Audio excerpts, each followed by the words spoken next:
धर्मो रक्षति रक्षितः तस्मात् धर्मो न हन्तव्य मानो धर्मा हतो बधीत।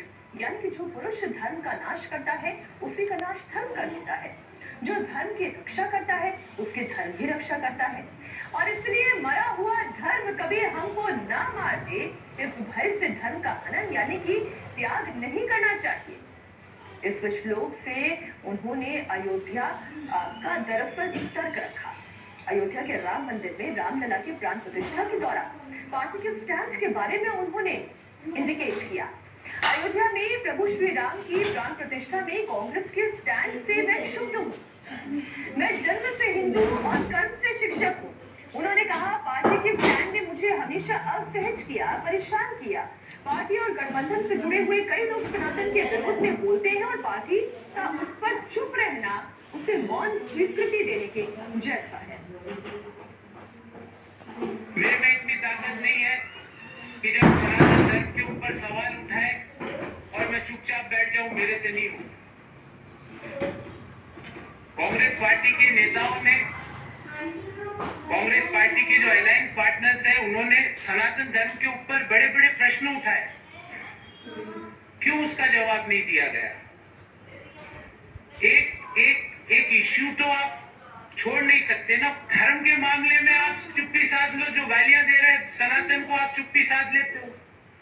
वेल्थ क्रिएटर्स को जो गाली दे रहा है आप चुप्पी साध लेते हो और उल्टा गालियां दे रहे हो। देश में वेल्थ क्रिएशन जुर्म नहीं हो सकता। देश में जो नीतियां उदारीकरण की, निजीकरण की, वैश्वीकरण की नीतियां हैं वो गलत नहीं हो सकती।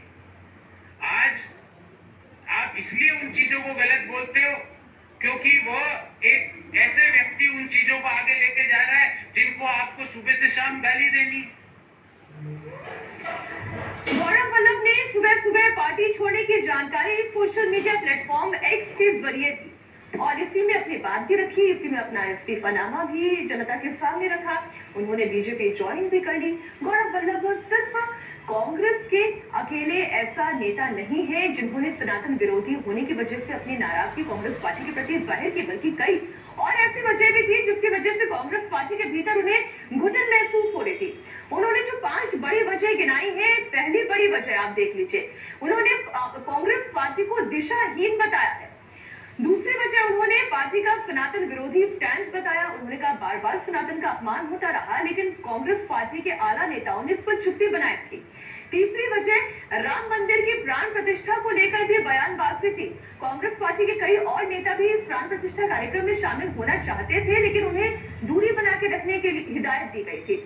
चौथी वजह वेल्थ क्रिएटर्स को गाली देने के प्रति उनकी नाराजगी थी। जो बात उन्होंने आज कही थी, उन्होंने कहा कि आप हमेशा वेल्थ क्रिएटर्स को, मैं सीधे सीधे कहती हूँ, जिस तरीके से अडानी के नाम पर बार बार राहुल गांधी, फिर चाहे वो लोकसभा में हो या फिर वो किसी सार्वजनिक मंच पर हो या वो प्रेस कॉन्फ्रेंस में हो या वो भारत जोड़ो न्याय यात्रा निकाल रहे हो, हर बार अडानी का नाम लेकर आए।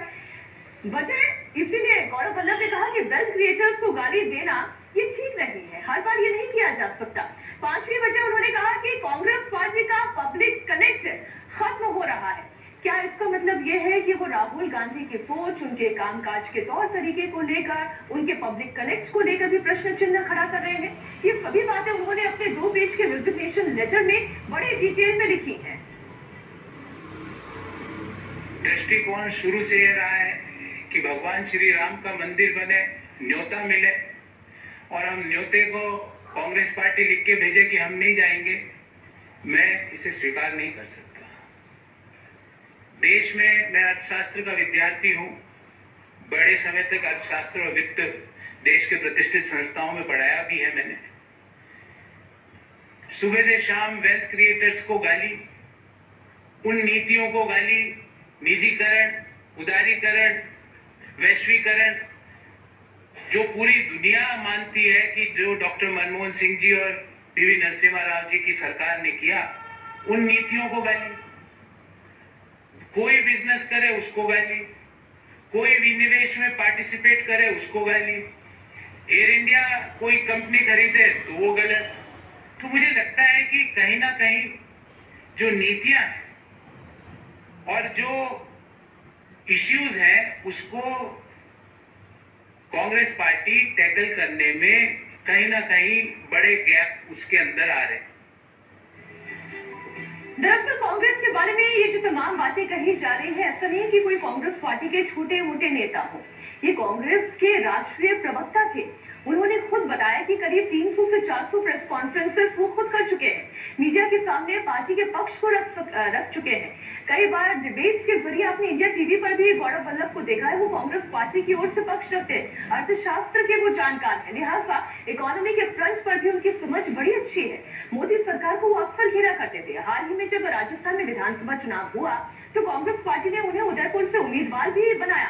उदयपुर एक बड़ी प्रतिष्ठित सीट है, वहां से वो कांग्रेस पार्टी के कैंडिडेट रहे, लेकिन वो बड़े निराश हैं, बड़े हताश भी हैं। सनातन पर जो लगातार अटैक किया जाता रहा वो इससे शुभ है।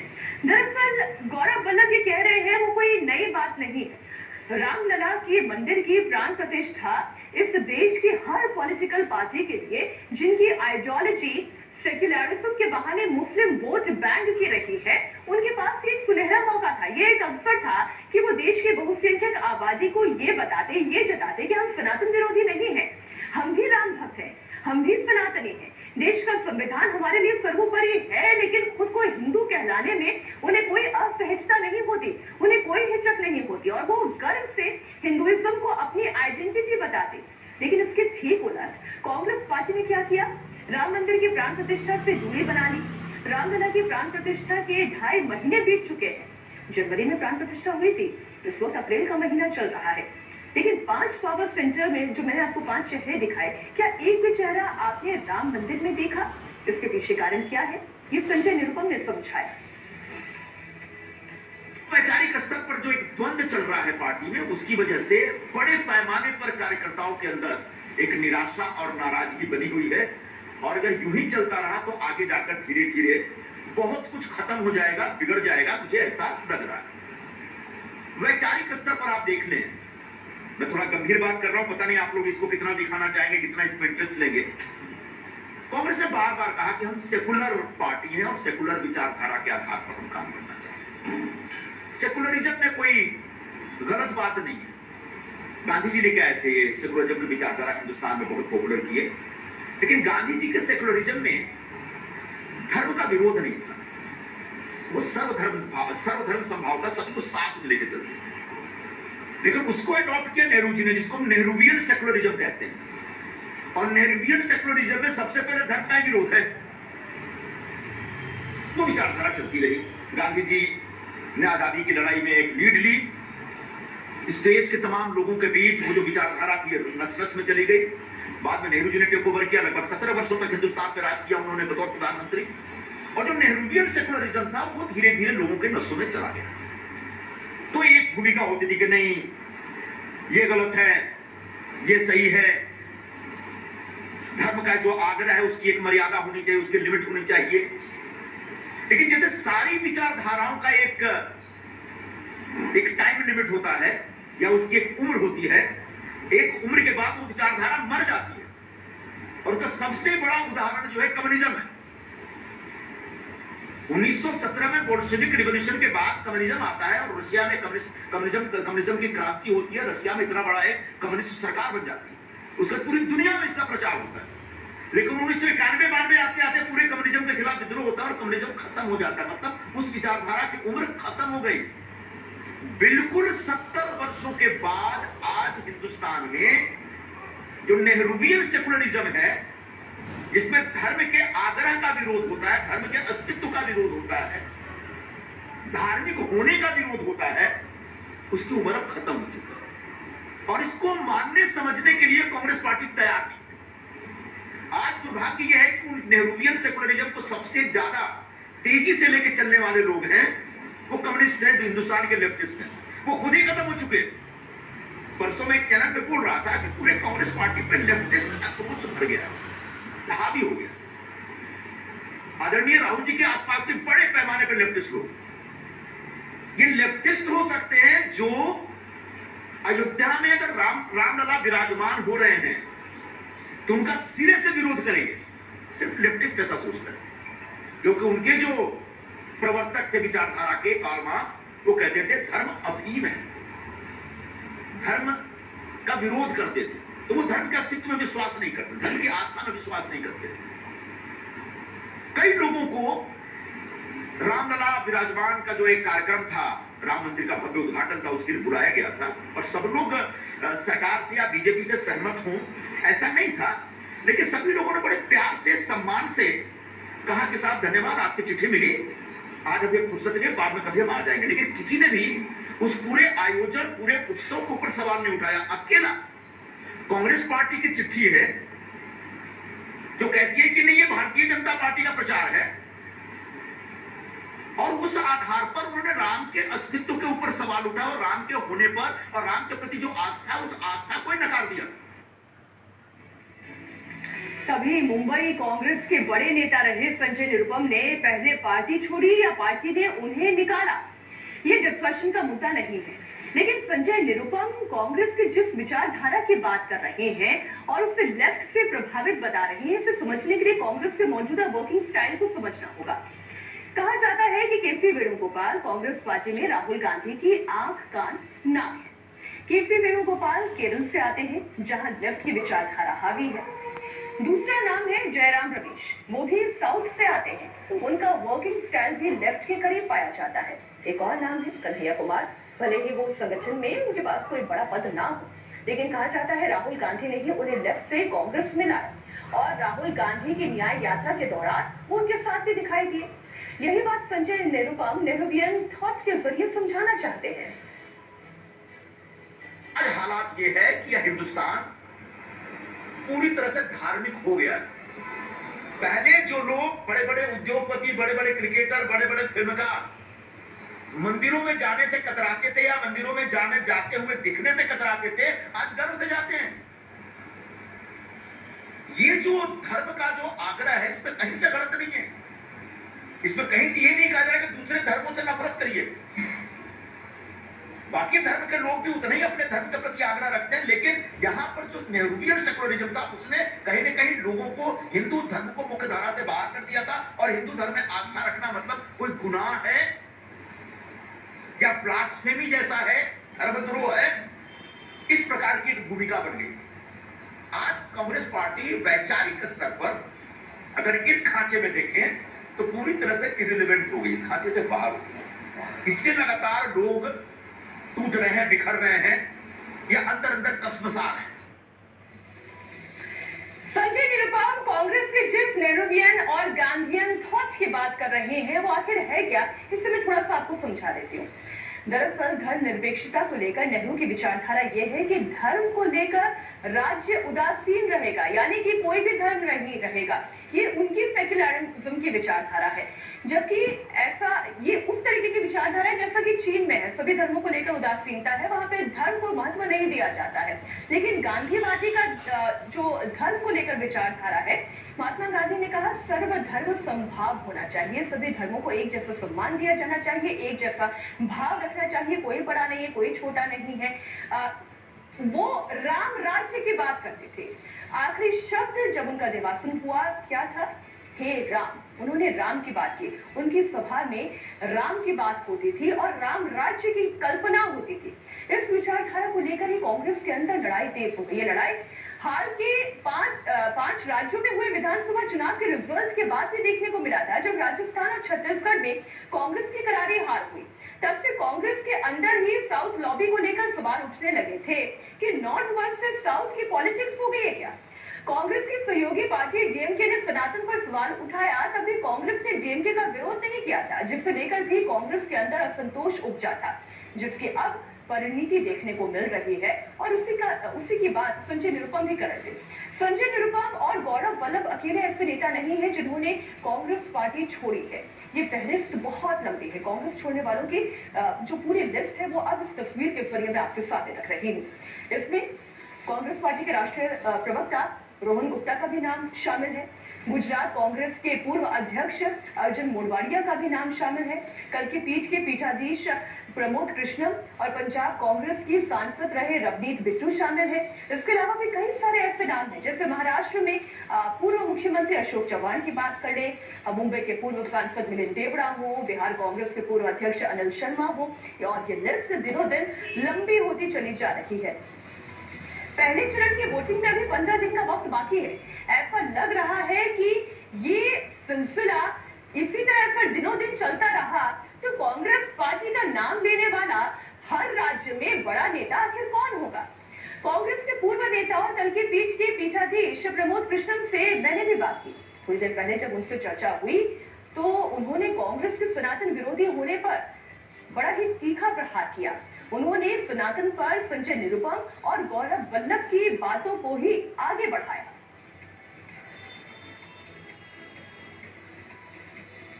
राम के नाम से चिढ़ना शुरू हो गया। जो राम का नाम ले उसको कहते हैं भाजपा का है।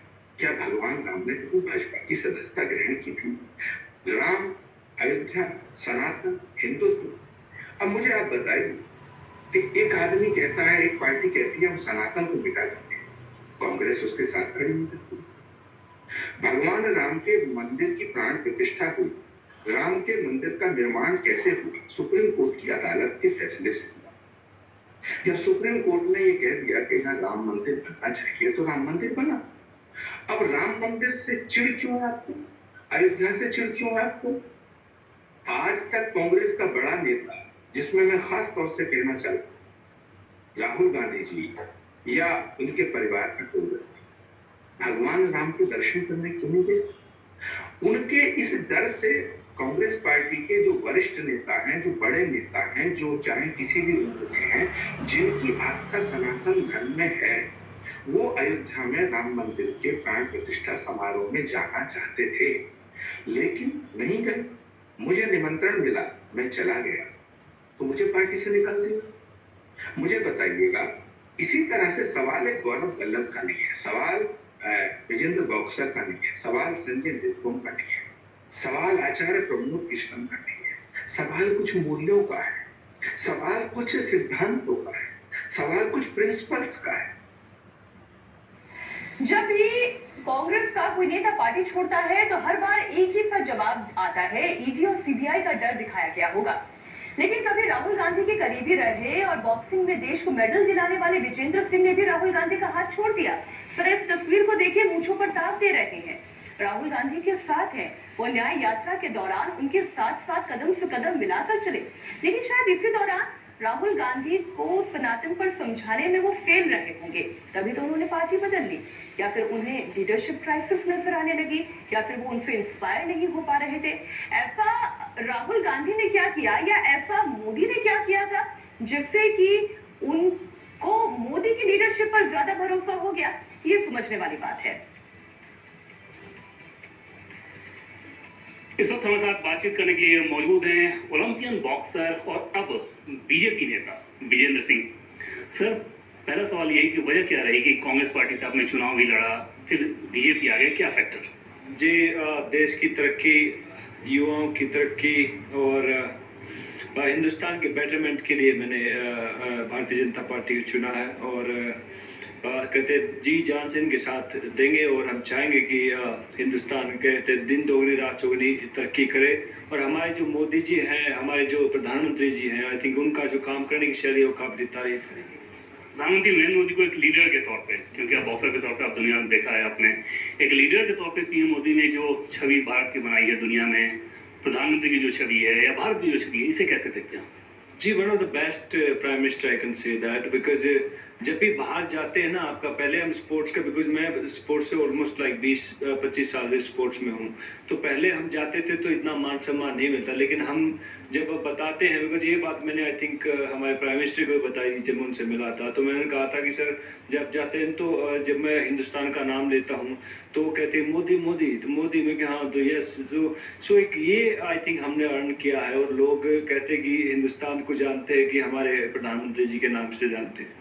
जैसा कि पहले मैंने आपको बताया कांग्रेस पार्टी से, क्योंकि आप चुनाव लड़े तो एक तरह से बॉक्सिंग के पंच की तरह था कांग्रेस के लोगों के लिए, बहुत सारे लोगों के लिए, कि आखिर ऐसी क्या वजह रही कि 5 दिन पहले तक राहुल गांधी के ट्वीट को आप रिट्वीट करते रहे, जिसमें उन्होंने बताया था कि लोकतंत्र की हत्या हो रही है। अब क्या वजह रही, क्यों निराशा हुई वहां से? देखिए, हमने पूरा जीजान से निभाया जब उनके साथ थे, लेकिन अब हम भारतीय जनता पार्टी में हैं तो हम कहते हैं उनकी तारीफ करेंगे। उन्होंने जो अच्छे काम किए, उनका जो मैसेज है पूरी आवाम तक कैसे पहुंचाया जाए, जो भी दुख तकलीफें जो हमारे स्पोर्ट्स पर्सन को स्पेशली, हम उन्हें कैसे दूर कर सकते।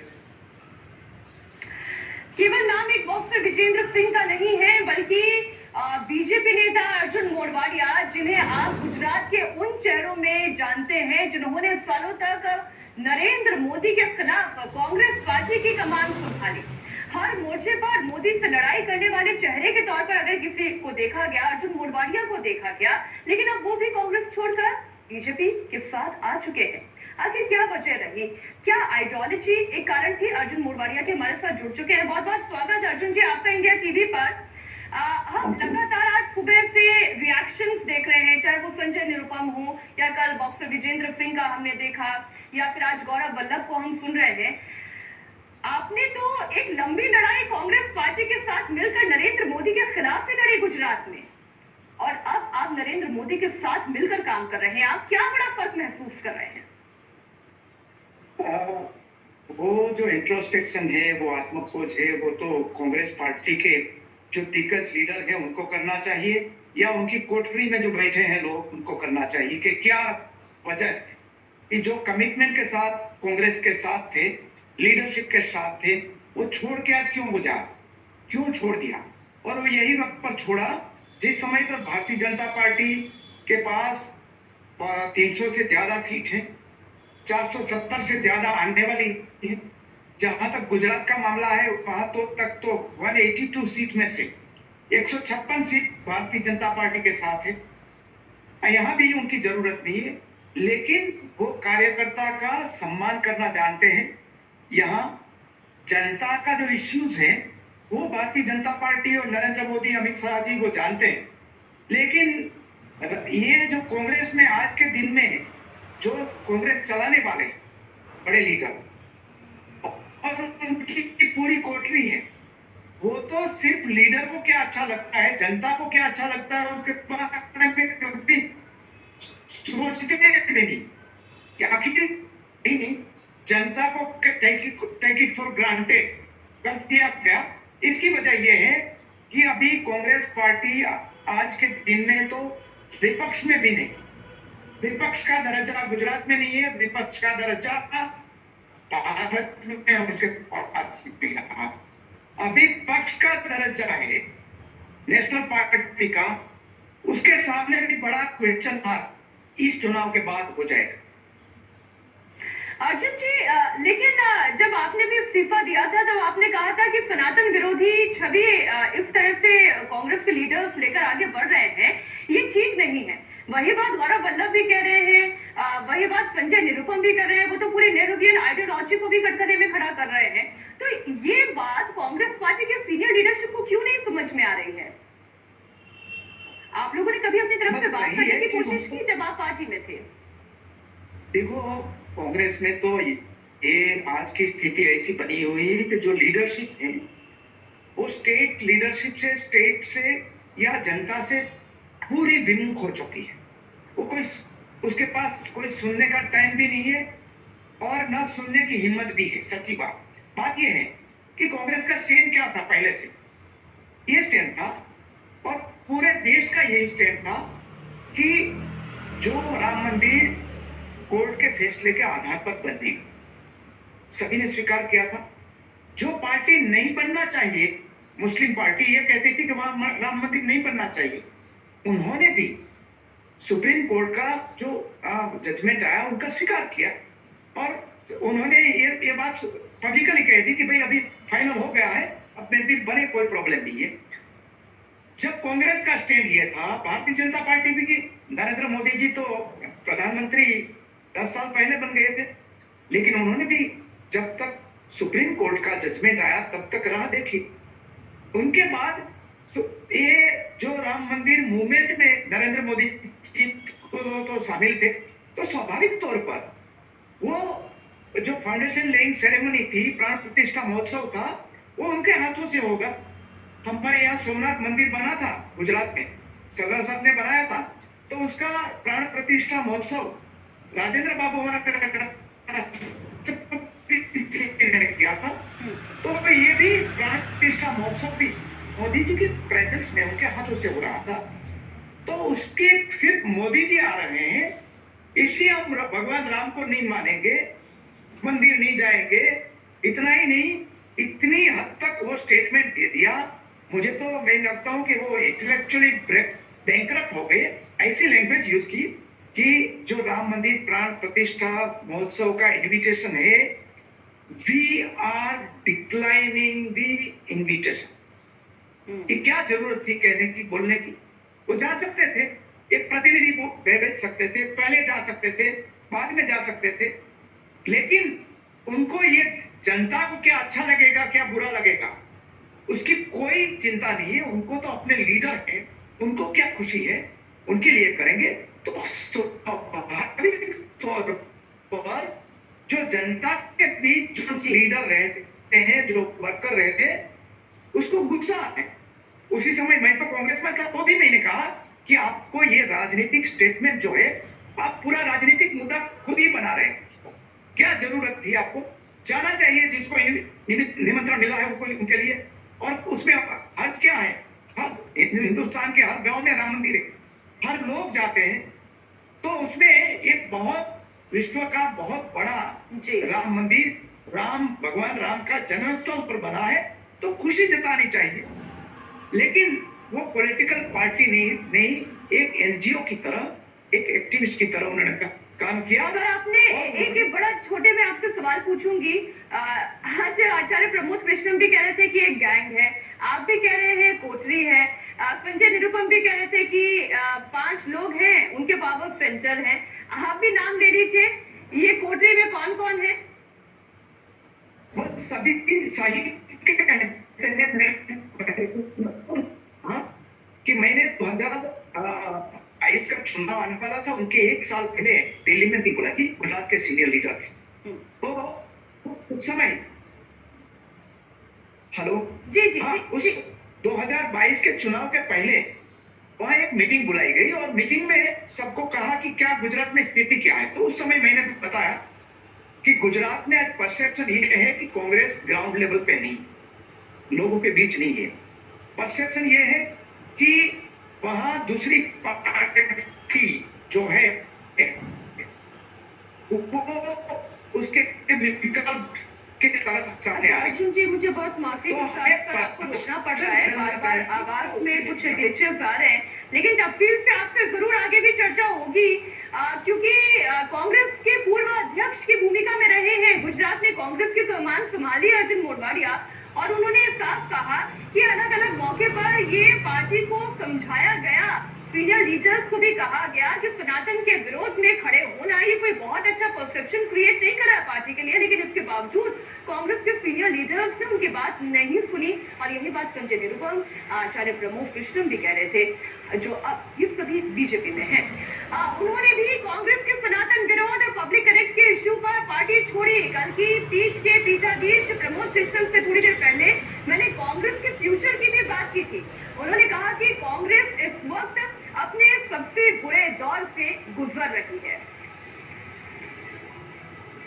बात यह है कि कांग्रेस अपने सबसे बुरे दौर से गुजर रही है और ये कांग्रेस के लिए संक्रमण काल है और किसी भी देश के स्वस्थ लोकतंत्र के लिए ये बड़ा जरूरी होता है कि एक सशक्त विपक्ष हो।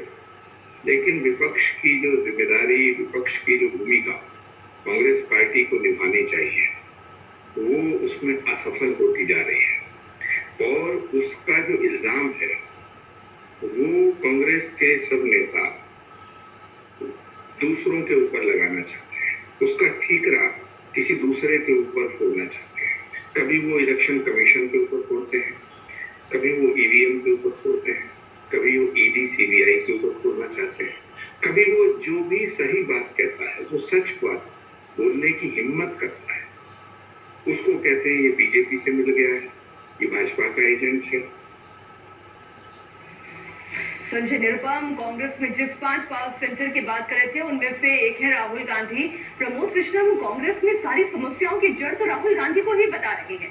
उन्होंने कांग्रेस की बर्बादी के लिए राहुल गांधी और सोनिया गांधी को ही सीधा सीधा जिम्मेदार ठहरा दिया। सच और कड़वी बात यह है कि कांग्रेस की इस बर्बादी के लिए अगर कोई जिम्मेदार है कांग्रेस की सबसे बड़ी समस्या अगर कोई है तो वो आदरणीय राहुल गांधी जी है।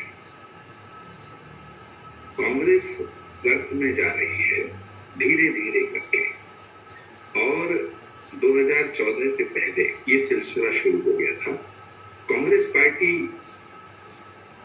की अध्यक्ष थी आदरणीय सोनिया गांधी जी, और कांग्रेस पार्टी की सरकार थी, उसके प्राइम मिनिस्टर थे मनमोहन सिंह जी। ये सिलसिला उसी दिन शुरू हो गया था जब सीनियर लीडर को बेइज्जत किया जा रहा था, देश के प्रधानमंत्री के ऑर्डिनेंस को फाड़ना। यदि कोई और व्यक्ति होता राहुल गांधी जी की जगह, तो उसे पार्टी से निकाल दिया जाता। वो घटना इस तरह की घटना थी जिस तरह महाभारत धृतराष्ट्र दुर्योधन के सारे अवगुण नजरअंदाज कर दिए थे। जिस तरह दुर्योधन ने भगवान कृष्ण का अपमान किया, जिस तरह दुर्योधन ने भीष्म पितामह, कृपाचार्य, द्रोणाचार्य से लेकर द्रौपदी को नंगा होने की हट लगाई थी। दुर्योधन ने हट लगाई थी कि द्रौपदी को भरी सभा में खींच के लाया जाए। तो ये जो गुनाह है, ये जो पाप है, यदि इन पापों की तरफ से आंख बंद कर ली जाए और पार्टी के तमाम नेता जो इस समय द्रोणाचार्य, कृपाचार्य, भीष्म पितामह जैसी भूमिकाओं में हैं, ये सारे वरिष्ठ नेताओं से अगर आप अकेले में मिलो, अकेले में पूछो, तो वो यही बात कहेंगे जो मैं कह रहा हूं कि कौन। इतना कहा जा सकता है कांग्रेस इस वक्त वाकई में बुरे दौर से गुजर रही है। चुनावों से ठीक पहले 15 दिन पहले अगर पार्टी के नेता पार्टी पर आरोप लगाते हुए, उसे दिशाहीन बताते हुए, वहां के पावर सेंटर्स को कोसते हुए अगर पार्टी से किनारा कर रहे हैं, तो क्या ये कांग्रेस पार्टी के लिए आत्ममंथन का दौर नहीं है? इधर बीजेपी संकल्प पत्र समिति की बैठक चल रही है। क्या रहेगा आज मीटिंग का एजेंडा, इस पर भी डिटेल